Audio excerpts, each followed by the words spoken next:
Ma'am இப்போ diarrhoea டைமில் எந்த மாதிரி ஃபுட்லாம் சாப்பிட்லாம்னு சொல்கிறேன், நீங்கள் 10க்கு எவ்வளோ மார்க் கொடுப்பீங்க அப்படின்னு பார்க்கலாம். சாதம் அடித்த கஞ்சி 10 out of 10 கொடுக்கலாம். ஸோ எல்லாருமே வந்து டயரியா இருக்கிறவங்க சாதம் அடித்த கஞ்சி எடுத்துக்கலாம். சோடா கண்டிப்பாக அவாய்ட் பண்ணுறது. நிறைய பேர் வந்து வயிறு உப்புசமாக இருக்கும், அதனால வந்து சோடா எடுத்துப்பாங்க. பட் ஆனால் அதில் இருக்கக்கூடிய அதிக சுகர் வந்து வயிறை இரிட்டேட் பண்ணி இன்னும் வந்து உங்களுக்கு டயரியாவை அதிகப்படுத்தும். மாதுளப்பழம் ஜூஸ் 10 out of 8 கொடுக்கலாம். மாதுளை வந்து நமக்கு கட்டை வந்து பேலன்ஸ்டாக கொண்டு வரக்கூடியது.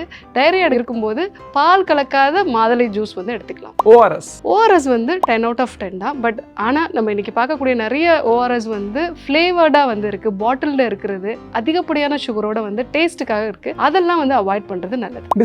பிஸ்கெட்ஸ் வந்து 10க்கு 0 தான் கொடுக்கணும். ஏன்னா கண்டிப்பாக அவாய்ட் பண்ணுறது நல்லது. நிறைய பேர் வந்து பிஸ்கெட் சாப்பிட்டா வயிறு கட்டும், அதனால வந்து டயரியா வந்து கண்ட்ரோல் ஆகும்னு நினைக்கிறாங்க. ஆனால் இந்த பிஸ்கெட்ஸே வந்து உங்களுக்கு வயிறில் இன்னும் இரிட்டேஷனை வந்து அதிகப்படுத்தும். ஏன்னா அதில் இந்த ஃப்ரக்டோஸ் கான்செப்ட் தான் நிறைய வந்து இருக்குது. இது வந்து உங்களுக்கு இரிட்டேஷன் அதிகப்படுத்துறதுனால உங்களுக்கு டயரியாவுக்கு இன்னும் பிரச்சனை தான் அதிகப்படுத்தும்.